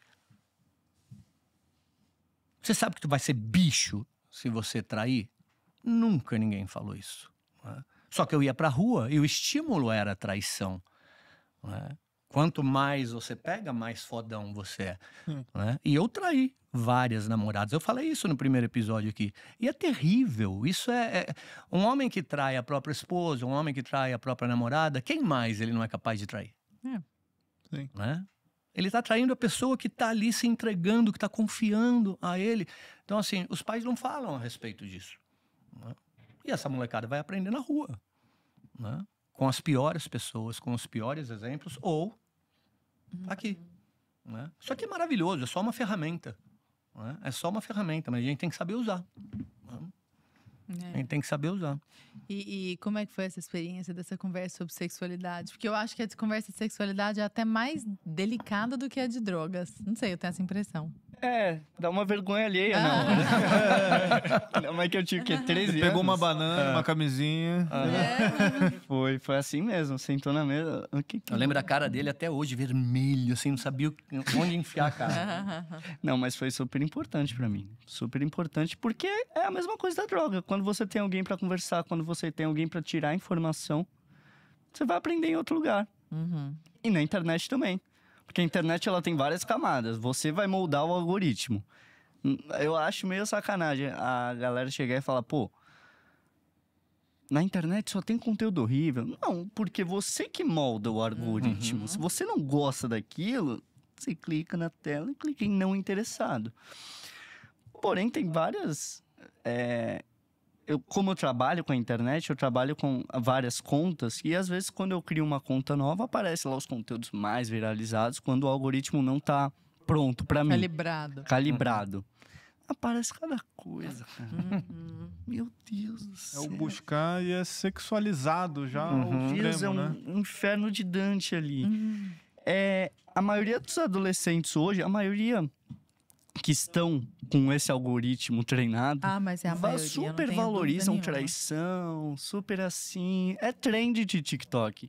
Só que isso vai ter na vida real quanto no TikTok. Não adianta falar, as redes sociais são o maior problema, porque a gente pode moldar isso pro bem. Para tirar alguma coisa que vai valorizar tanto o nosso trabalho quanto a nossa pessoa. Só que ali também tem muita coisa ruim. E, por exemplo, se um adolescente que não tem uma maturidade para treinar aquele algoritmo, consequentemente ele vai cair uma hora ou outra ali, nessas armadilhas que tem. Essa concupiscência, né, do olhar e tal. Danuca, aproveitando ainda esse assunto, você falou da questão da AIDS, da tua época ali, você falou de Santos também, e antigamente não tinha essa consciência, essa informação toda, tanto a respeito da AIDS como doenças sexualmente transmissíveis, drogas, etc, etc. Sexualidade, sexo e tal, aberto. Cara, hoje em dia a gente tem uma explosão aí de informações, até mais informação do que a gente consegue consumir. Tem muita propaganda em cima disso. Por que os pais não falam disso dentro de casa? Por medo, despreparo, né? Medo de não ser amado pelos filhos. Os pais estão na camada 4. Né? Eu vejo cada vez mais isso. Os pais desesperados pensando, se eu falar isso, o que o meu filho vai achar de mim? O que o meu filho vai achar de mim? Os pais querem ser amados. Alguns pais, né? Talvez a maioria. Eles querem ser amados pelos filhos. Né? Eu já abdiquei desse desejo há muito tempo. Eu estou me lixando se o meu filho me ama ou não. Né? Eu quero que, quando ele esteja formado, ele olhe para trás e fale, caramba, eu respeito aquele homem. Né? Não estou preocupado com isso. Né? Mas eu vejo os pais fugindo de conversas importantíssimas, delegando as conversas importantes para a escola, para psicólogo.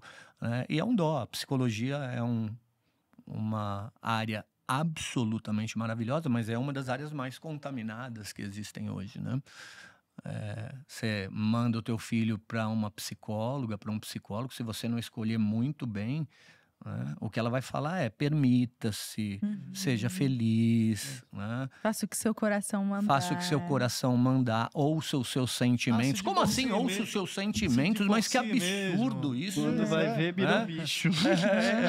Vai contra toda a sabedoria, né, ocidental, oriental, né? Tipo, tente colocar a rédea no teu sentimento, tente colocar a rédea nas tuas emoções, né? O indivíduo que se deixa levar pelos sentimentos, ele se animaliza.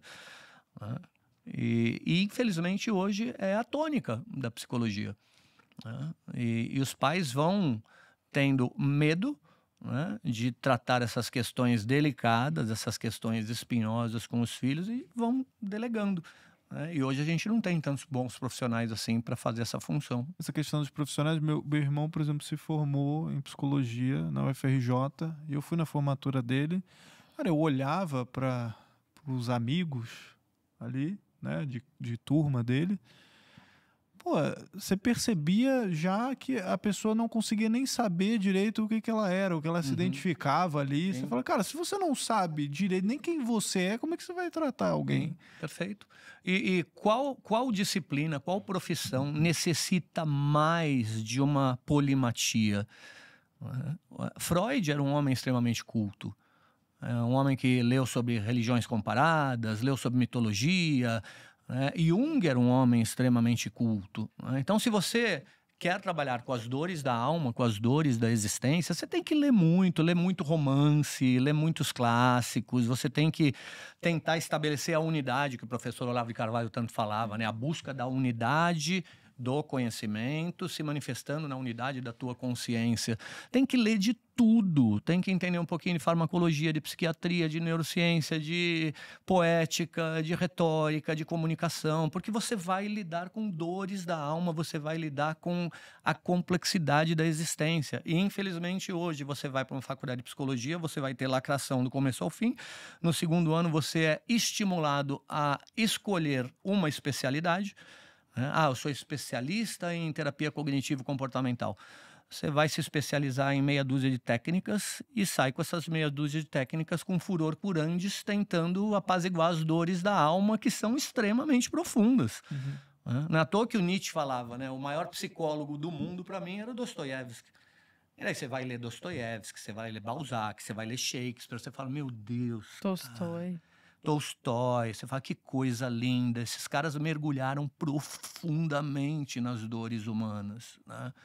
Então, assim, nenhum psicólogo deveria se colocar na frente de uma outra pessoa sem ter lido pelo menos 100 grandes clássicos da literatura mundial, né? Mas, infelizmente, isso passa longe da realidade hoje. É porque o imaginário dele fica muito restrito só com aquele conhecimento enviesado da faculdade, né? As dores da alma estão realmente nesses clássicos, Sim. né? Agora, Sim. Noah, eu tô ouvindo essa conversa aqui e aí eu tô pensando no pai que tá em casa, ou então no menino, às vezes até o jovem que nos está ouvindo, e parece uma realidade assim... Parece que o Noah não faz parte dos meninos da idade dele, sabe? É como se ele tivesse descolado. O que eu sei que não é verdade, porque você tem uma série de amigos, etc e tal. O que você, da sua perspectiva como jovem, diria para um pai, diria para uma mãe, para que o filho dele seguisse o seu caminho, em detrimento de seguir o caminho das circunstâncias do mundo, sabe? Porque o mundo vai falar tudo o contrário do que o Danuca fala. O mundo vai falar, ouça seu coração, siga seus sentimentos, experimente tudo. O povo tem um negócio com sexo que é fazer test drive. Vai fazer test drive, porque o dia que você se casar, vai que você vai querer ser fiel o resto da sua vida, então você já tem que ter experimentado tudo. Tem, assim, é uma necessidade muito grande de uma destemperança, sabe? Uma falta de temperança. Aí vem Danuca falando de valores, virtudes, castidade, não às drogas, usar o surf como paixão dominante. Assim, esse discurso ele é muito contra a corrente do mundo. O que você diria para um pai e para uma mãe que funciona? Tipo, cara, faz isso aqui porque isso aqui vai ser mais forte do que o discurso mundano.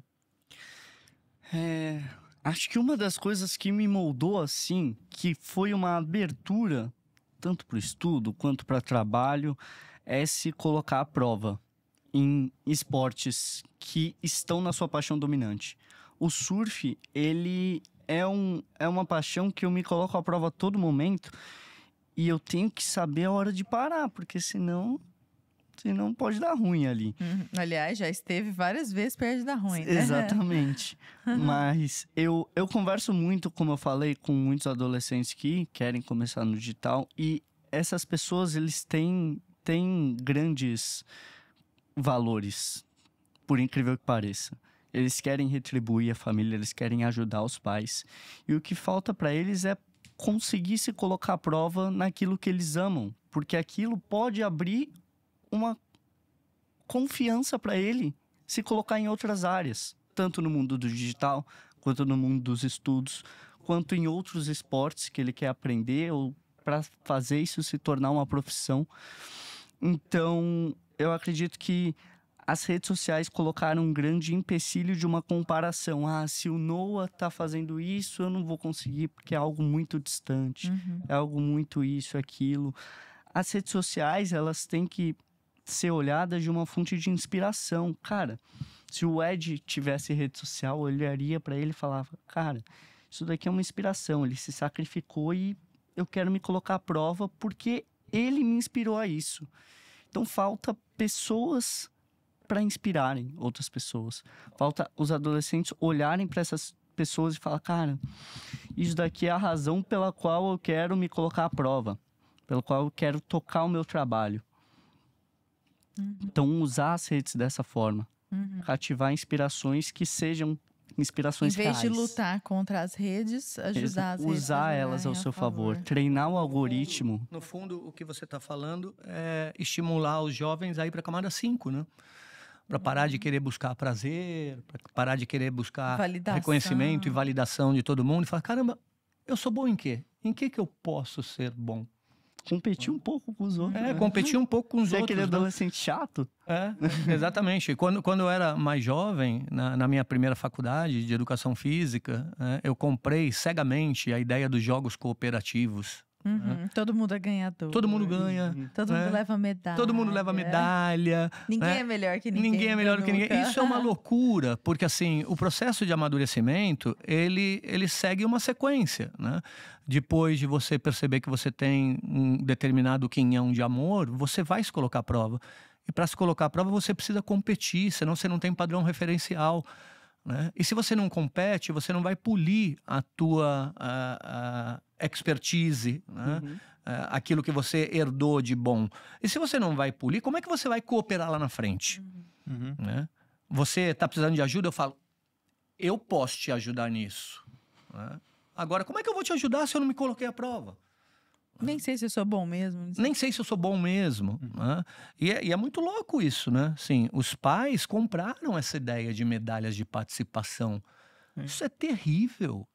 Isso é terrível. Aprisiona as crianças, os jovens na camada 4 pro resto da vida. Não pode frustrar o jovem. Não pode frustrar, não pode frustrar. Eu tenho um amigo muito querido, chamado Ed Carlos, né? E ele é professor de educação física de escola. E ele fala assim, Danuca, é só competição o ano inteiro, o ano inteiro. Porém, todo mundo sai com um troféu, porque eu vou mudando as atividades, né? Então, o gordinho que só se ferra no vôlei, que só se ferra no futebol, que só se ferra no atletismo, chega no último dia ele fala, hoje é cabo de guerra. Que legal. E o gordinho vai ganhar, e vai subir no pódio, vai olhar para baixo e vai seus fracotes, aqui é o meu lugar. Isso é muito bonito, isso é muito bonito, né? Tem troféu para todo mundo, né? Mas você tem que proporcionar o jogo, né? Essa é a questão da inclusão verdadeira, né? Caramba, qual o jogo que eu vou jogar e que eu vou falar, uau, eu sou bom nisso aqui, né? E às vezes seu jogo não é um esporte, tipo a série que a gente tava falando, às vezes seu jogo tá lá no desenho, no xadrez, exatamente, tá lá exatamente. No piano. No piano. Agora é tão louco, né? As pessoas realmente acharem que somos iguais e todo mundo ganha e... Pô, basta você entrar no YouTube. Sei lá, eu tava lembrando quando eu comecei a aprender a tocar violão. Aí, pô, tirei uma música lá, eu falei, nossa, eu sou craque. Daí veio um japonês. Aí tem uma criança asiática de 4 anos que dedilha de olho fechado, de costas. Assim. Eu falei, pô, não tem como competir. Sempre terá, devia ser uma regra do Jordan Peterson, do livro das 12 regras. Lá, sempre haverá uma criança asiática melhor do que você. Exatamente. Porque é incrível. Sabe o que vocês estão falando isso? Eu tô pensando aqui numa experiência pessoal, que não tem nada a ver com criação, mas que tem a ver com isso, de você se colocar à prova. A minha vida melhorou muito, mas muito, muito, muito. O dia que eu descobri que eu poderia ser uma boa professora de português. Porque até então, eu não era boa em nada. Eu era ruim em tudo, entendeu? E eu trabalhei em escritório de advocacia, e aí tentava um, tentava outro, eu odiava aquilo, eu não entendia nada, eu achava o caos. Eu não gostava do dia a dia do fórum, e eu tinha me formado em Direito. E aí eu fui tateando, eu fiz piano muitos anos da vida, mas eu não era uma exímia pianista, eu fiz karatê um tempão, eu não era uma exímia karateca, até ganhei um campeonatinho ou outro, mas assim, eram 3 concorrentes, entendeu? E eu ganhei um e perdi um também. E aí, o dia que eu descobri que eu podia ser uma boa professora de português, mas parece que essa confiança do gordinho em cima do pote, fala, caraca, aqui eu dou conta. Podem contar comigo. Pode contar comigo, dá a mão aqui que eu dou conta de te ajudar, sabe?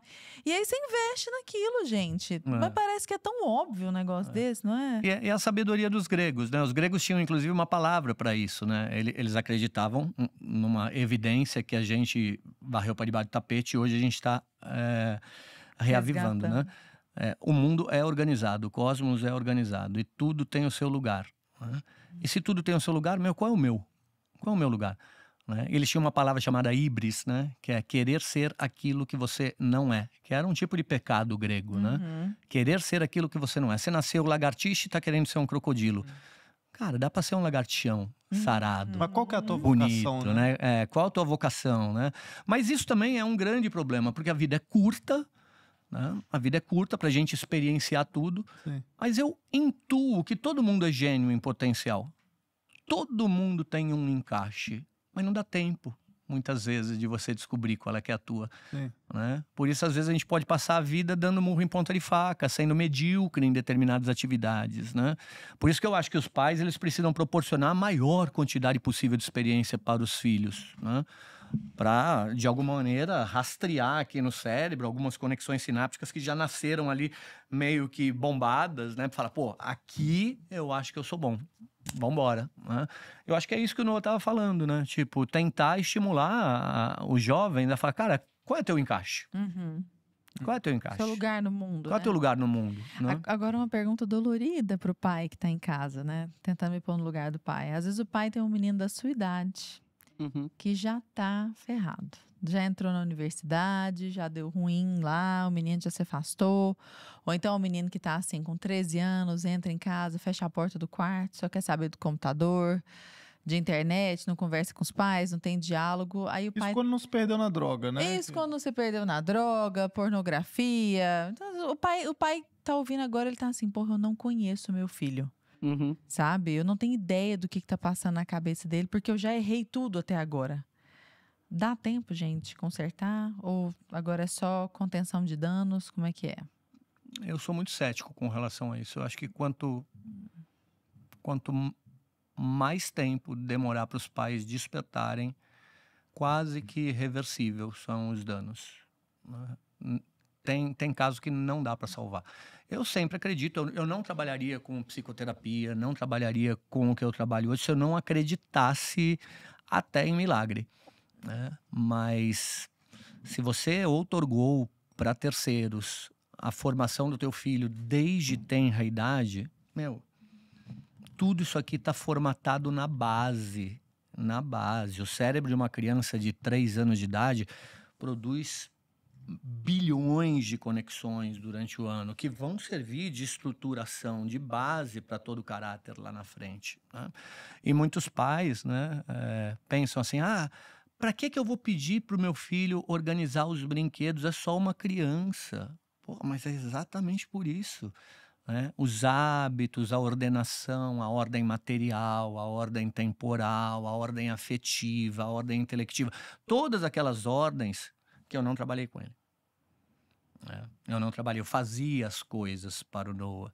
Né? Então, hoje, muita desordem do Noah, né? E que ele luta muito. Né? Se dá dessa super proteção tua. Exatamente. Tipo, eu não peguei pesado com ele. Né? Eu era presente e achava que já estava fazendo bastante. Né? E, de fato, foi importante a tal da presença. Mas é o que eu falei, né? Eu educaria ele hoje completamente diferente. Né? Muito mais fixado em questões de ordenação da própria matéria, ordenação da agenda, ordenação do tempo. Né? O Noah, inclusive, tem características congênitas que são muito diferentes da minha. pela caracterologia, né, do Lessene, do Gaston Berger, ele é um primário. O que é um primário? É um indivíduo que é muito mais movido pelas coisas que estão acontecendo no presente do que pelas coisas que aconteceram lá atrás. Eu já sou um secundário por natureza, né? O que aconteceu me marca e baliza muito mais as minhas tomadas de decisão do que o que está acontecendo. Então, seria muito fácil diagnosticar o Noah como TDAH. Né? E ele não é TDAH. Né? Ele não tem transtorno de déficit de atenção com hiperatividade. Mas ele é um primário que não foi educado para desenvolver, por intermédio do esforço, a secundariedade. Né? Primariedade e secundariedade não são coisas necessariamente boas em si. Né? O secundário, ele pode ser mais prudente, mas ele pode ser um poço de mágoas. Eu sou um cara, vive do passado, rancoroso. Eu tive que trabalhar muito isso na minha vida. O Noah é extremamente mais leve do que eu, mas incorre rotineiramente nos mesmos erros. E é muito bacana, né? Nós que somos pais, pensarmos nesses elementos psíquicos que são herdados, né? Nível de emotividade, nível de disposição intrínseca que já nasce conosco, primariedade, ternura, são coisas incríveis que você vai dando nome, você fala, caramba, meu filho, como é que é? E daí você vai adequando a educação a essas características intrínsecas, né? E se eu soubesse disso, de todo esse conhecimento quando ele nasceu, eu teria adequado a educação às características dele, congênitas, né? Que eu vim descobrir quando ele tinha 8 anos, 10 anos, mas precocemente ainda. Deu para agir. Deu para agir. Mas deu fica muito evidente, Danuca, essa tua presença na educação do Noah, quando a gente vê ele à frente, por exemplo, de iniciativas lá como no Resgate do Rio Grande do Sul. Eu queria, inclusive, que você falasse um pouquinho agora, passado um ano, você lançou até um documentário a respeito disso, você participa do documentário, e a gente entrevistou para falar disso. Eu imagino, claro, que isso te traz um orgulho muito grande de ver teu filho à frente disso. Isso é fruto, claro, de uma criação presente, com valores, né? Porque ele poderia muito bem, o que isso tem a ver comigo? Eu tô aqui surfando, não me interessa, eu não tô lá no sul, tô aqui em Santos e, sei lá, eles que se virem lá. E tu foi para lá, cara, tu pegou hipotermia, tu ficou dias lá com o pé no esgoto lá, salvou animais, pessoas. Conta um pouquinho aí, um ano passado dessa experiência. Pegar o que ele falou um pouco sobre esse lance da primariedade e secundariedade, eu até passo para alguns alunos meus, porque ninguém da minha geração fala sobre isso. E isso é super importante e pode até salvar a tua vida, porque de certa forma eu sou primário. Eu tô no presente. O que aconteceu antes de ontem não me impacta tanto assim. Consequentemente, eu posso ser mais imprudente. E hoje eu vejo que, em algumas ocasiões no Rio Grande do Sul, eu fui imprudente. Talvez, nos momentos finais ali, eu já estava exausto. Eu fui imprudente de talvez ter continuado. Mas é aquela sensação de você estar super emocionado, de você ver pessoas sofrendo e você não consegue pensar em si. Porém, talvez se eu fosse secundário, talvez eu pisaria um pouco mais o freio. A gente nunca sabe. Mas para entender sobre isso é um avanço gigantesco, porque isso pode te salvar de certa forma. No surf. No surf eu sei que eu tomei um caldo antes de ontem. Eu sou secundário, eu lembro disso e eu sei que isso pode me levar para um lado ruim. Eu sei o que eu tenho que fazer, eu tenho que ser mais prudente, eu não posso agir na emoção. Então, quando você aprende assuntos assim, tanto na formação, quanto na BP, quanto nos meus treinamentos, cara, você consegue ordenar muito mais a tua vida e até salvar ela e outras pessoas que estão do teu lado. Mas hoje, vendo o que aconteceu no Rio Grande do Sul, eu fico muito orgulhoso do que a gente fez lá. Foi um acontecimento que me marcou muito. Eu ainda tenho pesadelos, eu ainda acordo de sonhos assim. Apesar de você ser primário, te impactou bastante. Aquilo me impactou demais. Não tem nem como, né? E me trouxe muito aprendizado, assim, de que ainda existe o bem. Que ainda existe pessoas que se doam mesmo. Isso foi super importante e me marcou profundamente. Maravilha. Foi um dado divisório.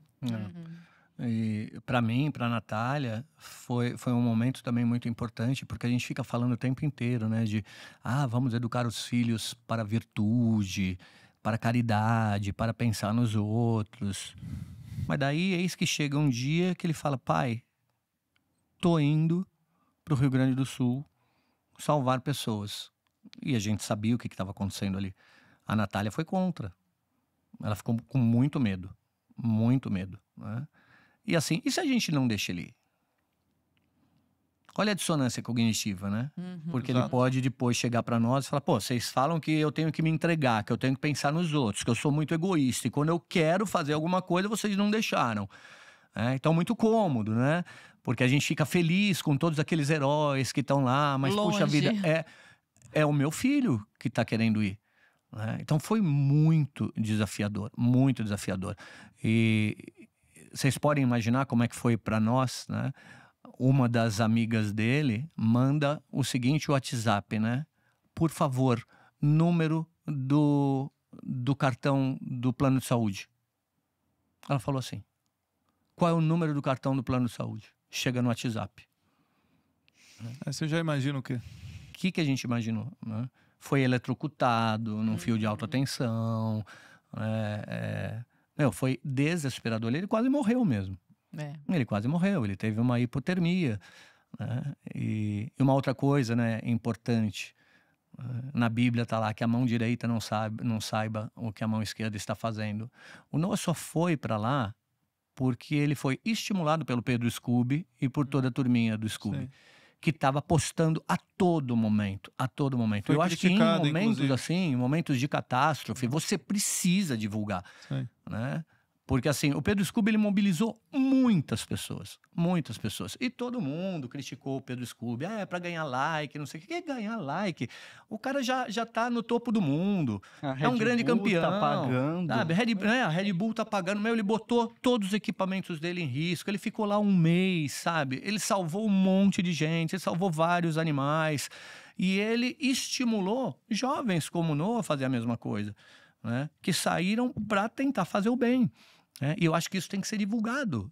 Tem que ser divulgado. Que a mão direita saiba o que a mão esquerda está fazendo em alguns momentos. Circunstancial, né? Circunstancial, né? Claro. Nesse caso. É bem diferente de falar, eu dou o dinheiro todo dia para a ONG e tal, para não sei o quê. Ficar sinalizando virtudes, que de fato não é necessário. Mas naquele caso, era muito necessário. E tá todo mundo calado, né? Assim, o Rio Grande do Sul vai se recuperar daqui a 20 anos, gente. Sim.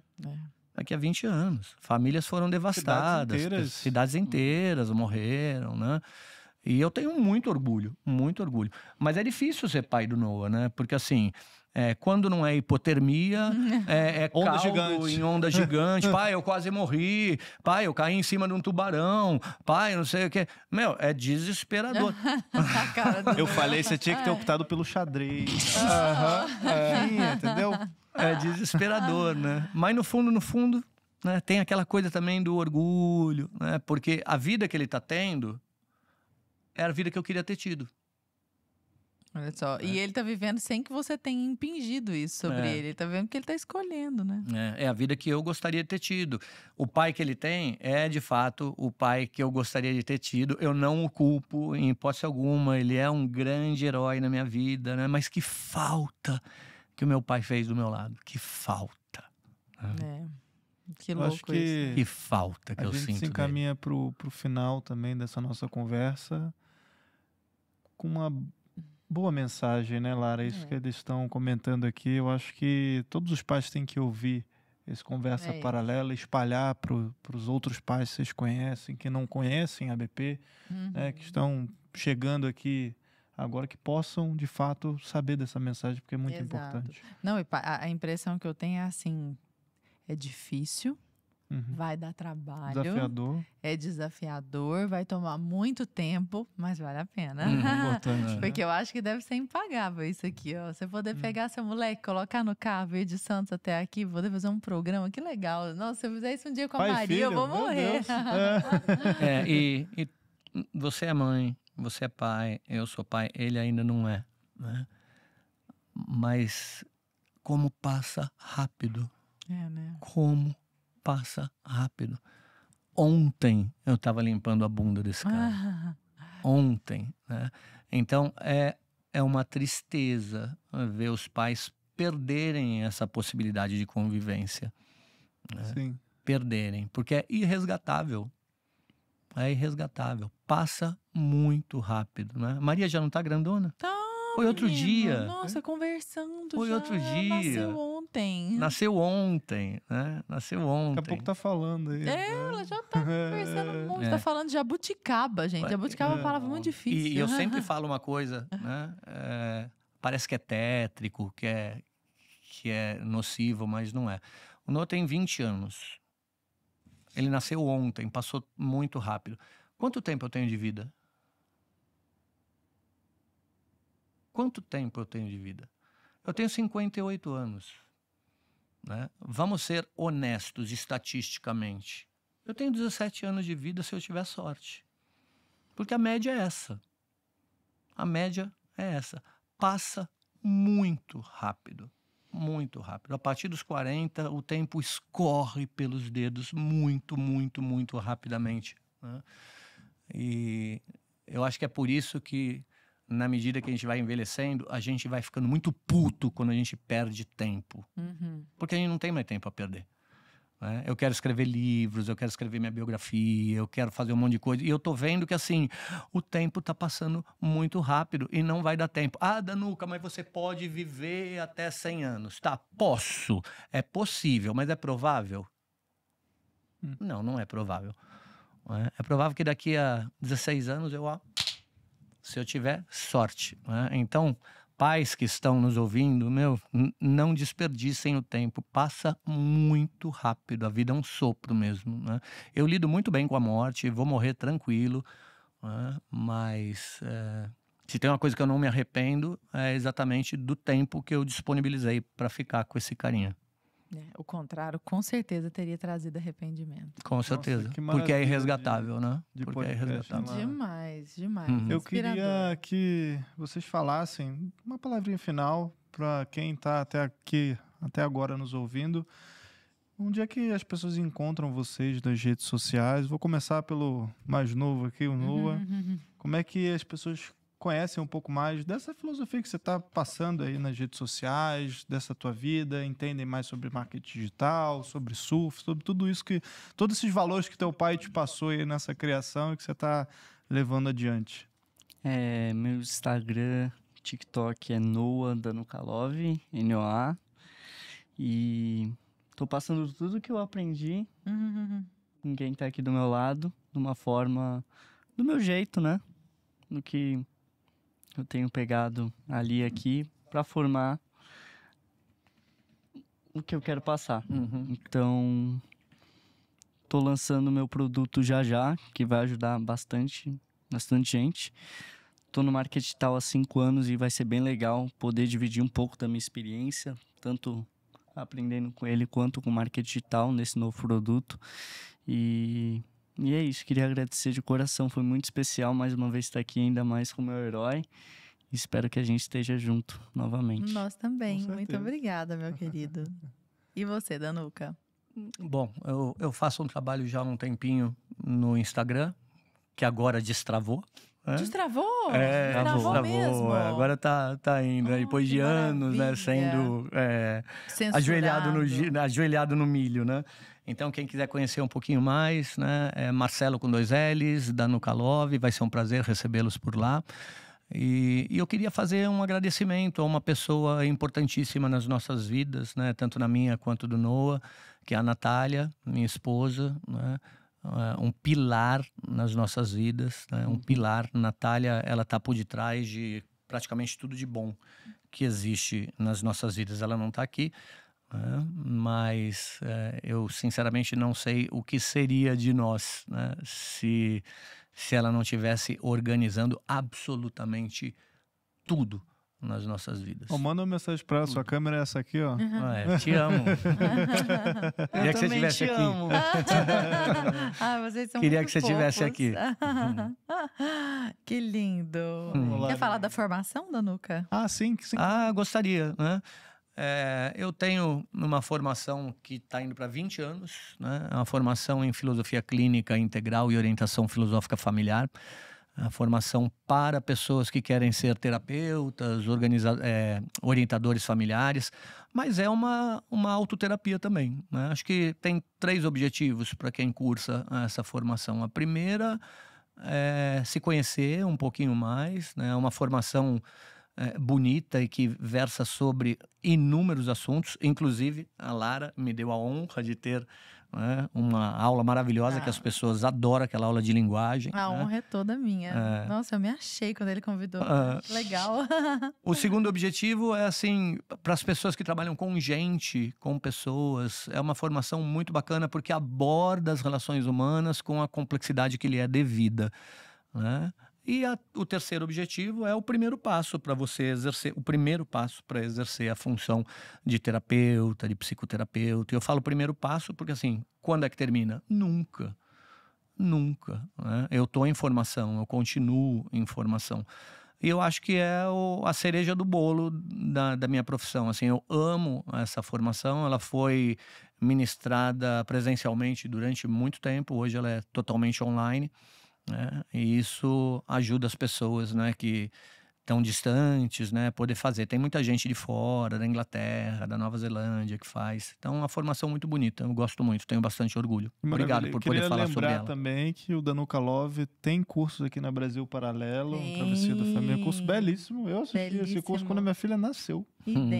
Eu achei maravilhoso. Ele mostra toda essa questão da criação dos filhos ali em alta qualidade, vale muito a pena. Larinha. Baita programa. Baita programa. Muito obrigada pela companhia, Com certeza, mais uma sempre, vez. Sempre um prazer. Obrigada, meninos. Sejam sempre muito bem-vindos. Nós que agradecemos. Muito obrigado. Foi uma honra. Valeu. Sempre. E para você que está em casa, boa noite. Boa noite, querido. Boa noite e até a próxima.